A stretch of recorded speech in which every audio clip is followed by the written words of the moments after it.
everyone. It is Tuesday, and it is already 73 degrees outside. It's going to be a nice warm day in paradise.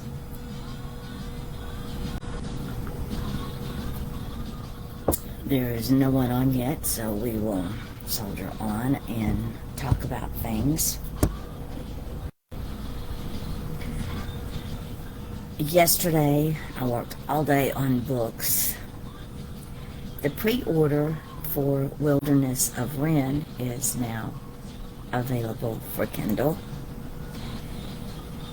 The pre-order for 101 English Garden Tips by Sherry Richardson is now available on Kindle. I have to redo the covers for the softcover and the hardcover because Amazon doesn't like them. The wording is too close to the bottom of the cover and they want it fixed, so I have to redo that.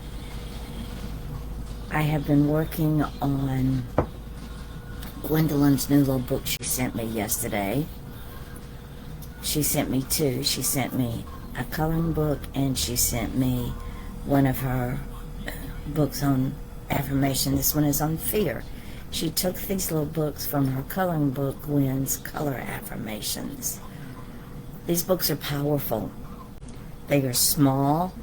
They're about 30 pages long, including the graphics, but they are very, very powerful little books. We have sold for the month. Today is the last day of the month, and we have sold 133 books for the month. That includes the 117 we've sold since the first of the month and the 16 pre-orders. Good morning, Gwen. How are you feeling this morning? Gwendolyn is at the hospital, everyone. She is there with her dad. They need lots of prayers at this point in time. I hope you are doing self-care, my darling. I was just telling everyone I worked on your book yesterday, and I'll be working on it again today. We have sold 117 books plus 16 of the pre-orders for the month of March, so we are at, for the month, 133 books sold. Yesterday, Brandy, your book pimp, got another load of books from Carol Bellavance. Tall kicked my second projection. Yes, it did, honey. Yes, it did. Now she's coloring. Y'all just say a lot of prayers for her and her family at this point. Carol Bellavance sent Brandy some more of her spiritual inspiration books, and one of them will be the newest one from Foundations and Faithful Bridges, will be going to Mr. William Harvey, who owns Doggone Good Barbecue in Athens, Georgia on Hancock, and he goes Monday, Tuesday, Wednesday and feeds the employees at TAG where Brandy works. There are 3 shifts at that place of employment, and Brandy has taken bookmarks and books to put in the break room.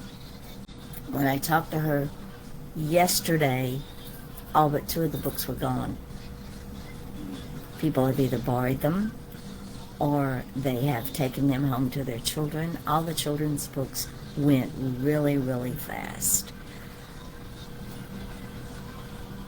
This says a lot for you authors. This says that people are paying attention. This says that there are potential buyers at TAG. We are at 4,060,988 views on YouTube, 2,467 views on our podcast site at allthingsbooksandpublishing.riverside.com. If you've not subscribed to that, please do. We're at 21,000 on TikTok.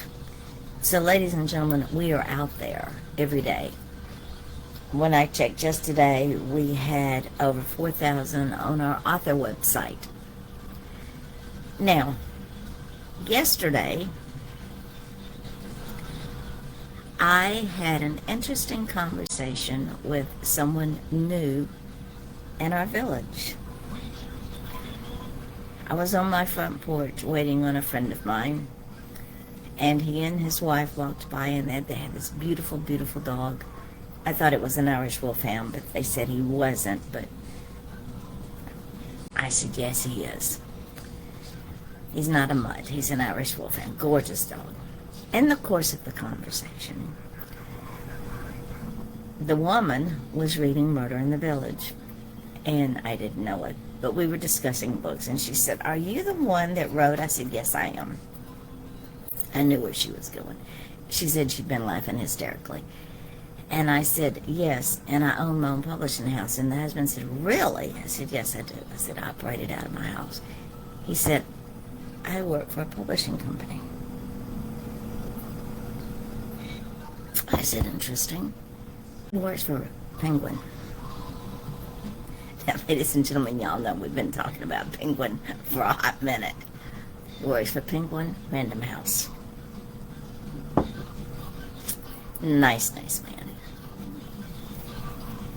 And he takes care of their back end. He is does their final edits, I think, before. Good morning, Bonnie. Before the books go up. He said, how do you get your books up? I said, I publish straight to Amazon. He went, you're kidding. I said, no. I said, we're not even 2 years old yet. And we're doing very well. Gwendolyn says, is he happy there? I don't know, Gwen. I'm not sure, but it was an interesting conversation. I didn't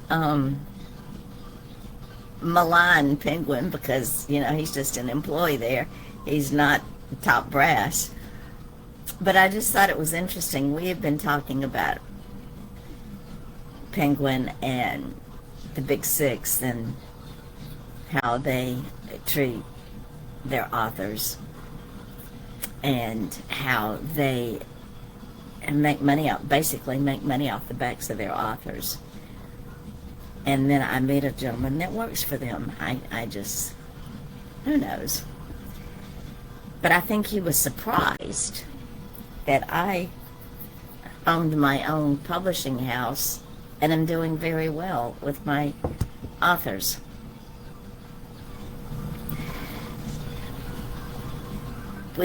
Nice man, very nice man. But we talked about books and publishing in general, and I told him, I said, yeah, I was out there before indie authors wasn't a bad word. I said, I've been out here a long time. I don't know how long he's worked for them, but I find it interesting that he works remotely. And I think that most of their employees probably work remotely now as well. Very, very interesting. But Bonnie, we have sold a total of 133 books this month. That's 117 since the first of the month and 16 pre-orders. 2 books are now ready for... No, I didn't, Gwen. I thought I would wait till later and drop that little bombshell on him. Gwen wants to know if I told him I didn't charge. And she's laughing. I'm glad I could make her laugh this morning. But he wanted to know who did my graphics, who did. I said, I do it all. I do the graphics, the covers, the editing, the formatting, the putting up of the books, the marketing. I said, I do it all. He was shocked. So we will see where that conversation goes. I told him the front porch was always open. He could come sit and chat. I have on my desk Gwendolyn's coloring book called David's Adventures that I've got to work on, and I have 3 more of Sherry's gardening books to get out there. I'm waiting on Linda Ryan to send me her updated version of her Footprints on the Beach. She left out a page and she was scared to death I'd already started on it, and I hadn't. So I'm waiting on her to send me that.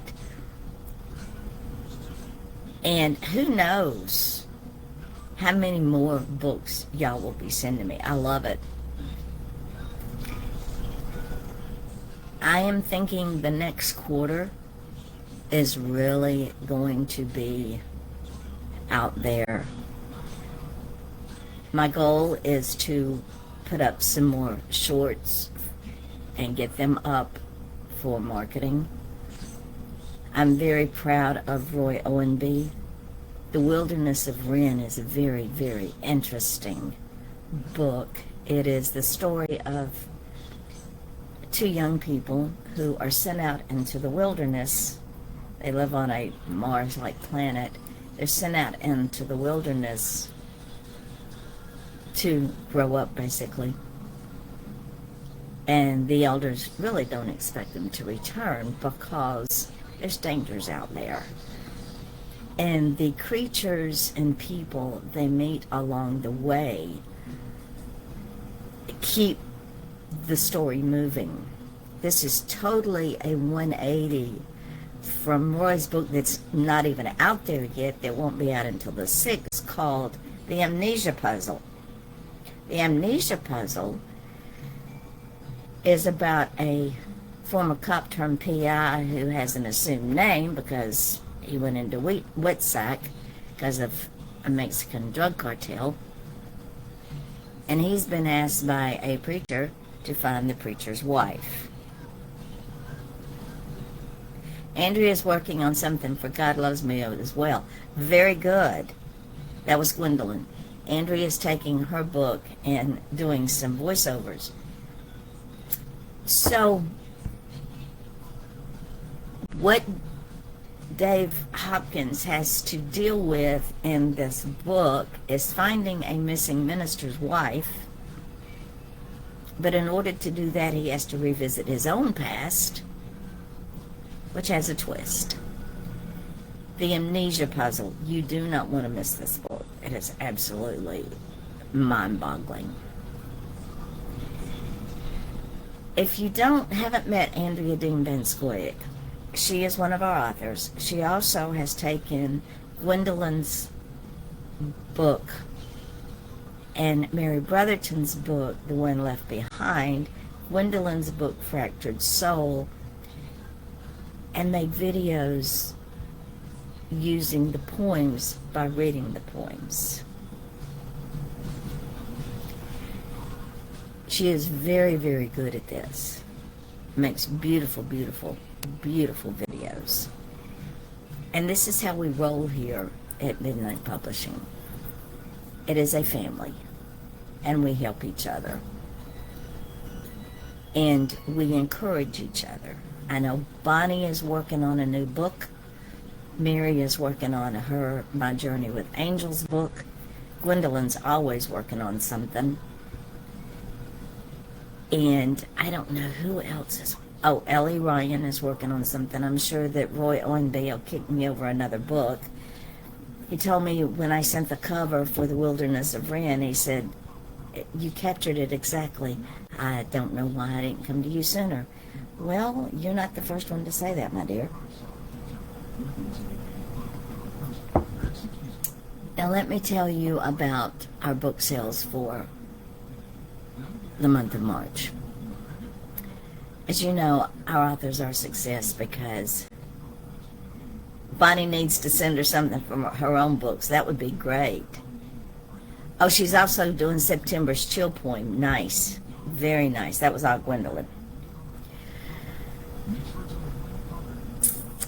The month of March should not have had very many book sales because it's the first quarter. However, because we don't sit on books, when they come in, they go out. We always have a rotation of books. And Kara Benson's book, Salt Covered Lies, was released on March 9th. It has sold over 40 books, both in digital and print. Behind that, Manophage by Aaron M. Frakes has sold between 20 and 30 books, both in digital and in print. And we are selling Audible. That was something else the gentleman and I talked about yesterday, how I use Amazon's AI Audible to get our books up. And we're selling Audible. Behind that is Carol Belavance's new book, From Foundations and Fateful Bridges.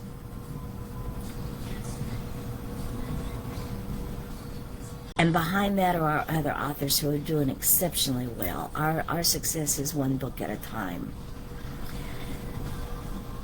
Kara Benson and Aaron Frakes both tried to go the traditional publishing route. Kara was told that her book, which is character-driven, would not sell. Aaron was rejected once and quit writing. Kara got a degree and under her professional's tutelage, followed their instructions and queried everybody and their brother, 130 agents. Oh, yeah, Aaron is working on his second one. Thank you, Gwendolyn. Aaron is working on his second book. And in the query of 130 agents, only 40 replied, and most of them said, yeah, no. Doesn't fit our criteria, doesn't fit our genre, not what we're looking for. You can't do plot, character-driven books. They won't sell. No, thank you. Mary has said this before, and I'm going to say it again. Only 5% of writers out there, 5%, and there's millions of them, 5% become authors because they are rejected by the big six and they get discouraged, or they independently publish and then don't know how to market, and then they get discouraged. That's sad, because you have it all right here.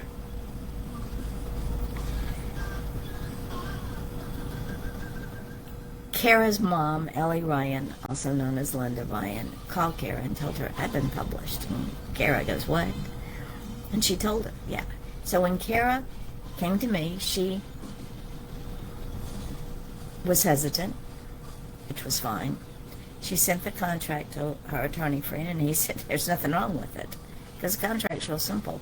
We do not charge our authors, period, unless we put your book up and your Aunt Susie or your Uncle Charlie or your best friend who's frustrated because they haven't lived their dream tells you they don't like the cover, they don't like the interior, like yada, yada, yada, and you tell me to take it down because they didn't like the cover or they didn't like the paragraph, and you want to change it. Well, once we put that book up, it starts an algorithm.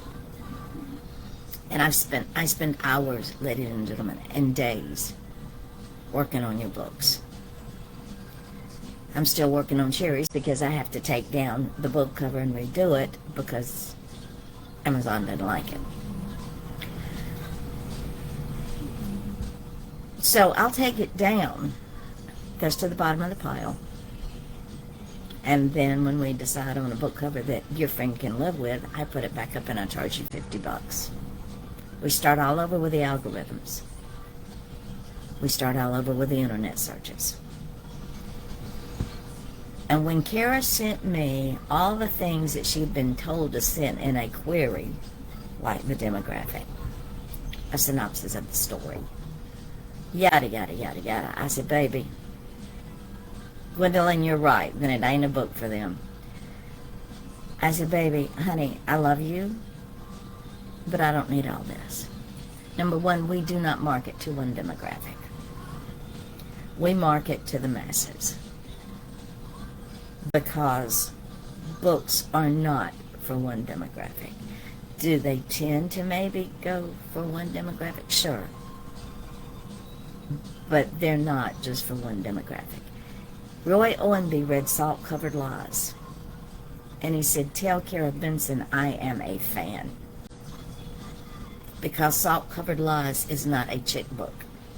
It does not need to be marketed to the 18 to 24 single female yada yada yada. It's a history book, it's a spy book, it's a book of lies, it's a mystery, it's a thriller. It's all of those books. Will women read it? If they're smart, they will. Should men read it? Absolutely. Because it's an on the edge of your seat book, especially if you're into World War II history. During World War II, Hitler stole a lot of art and a lot of gold and a lot of jewelry from the Jewish people before he sent them to the gas chambers. He hid that art in salt-covered mines in Austria. The United States sent an elite group of men called the Monument Men to find that stolen art.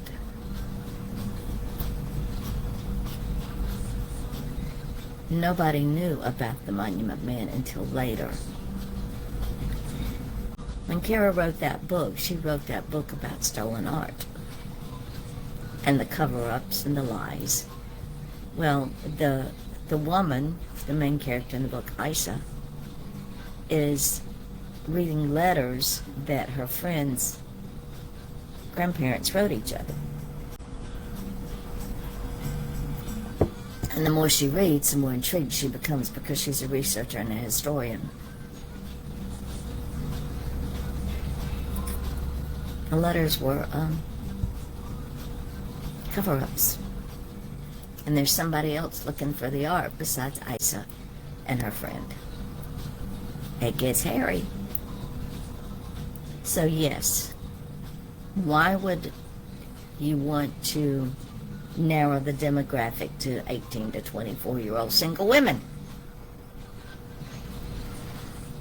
Manifage by Aaron Frakes. The reason Aaron was rejected by traditional publishers was because he didn't fit in their box. Because Manifage is about technology, it's futuristic, it's magic, and it's sci-fi. And it is amazing. That is another book that is character-driven, not plot-driven. It's absolutely amazing. It's about a android, a human, we're not told, who wakes up in a cyber chamber,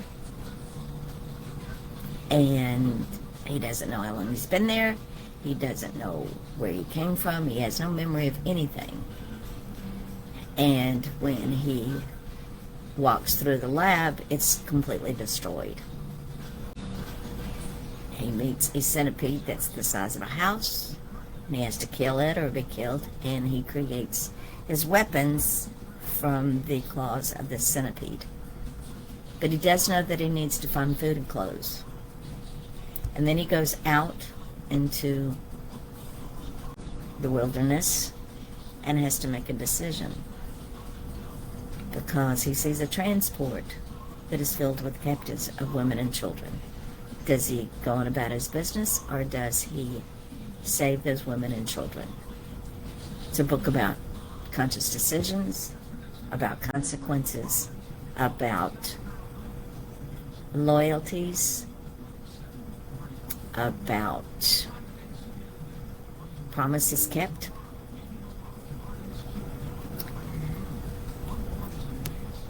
September's Chill by Gwendolyn Law was the first book that Gwen sent me.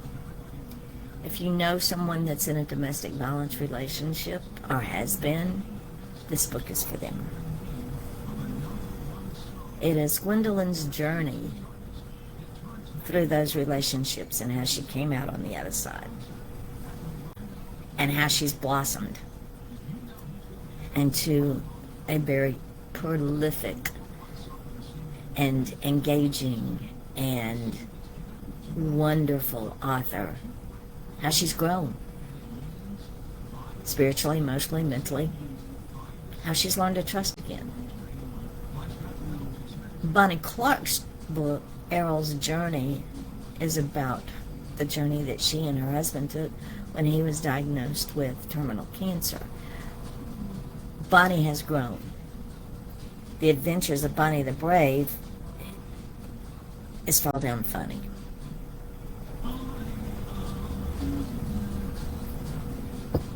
Linda Ryan's debut novel, Secrets, has set her on a journey of writing like crazy. It's about a young woman in the 70s who works for the police department and as a stenographer, and she has a second sight. She has to keep it a secret because people are afraid. So she's been taught to keep it a secret. That's just through 5 of our authors. Andrea Dean Van Scoyoc writes Spiritual Inspiration. She wrote Welcome to Crowhaven Chapel. Her new book, Taoism versus Karma,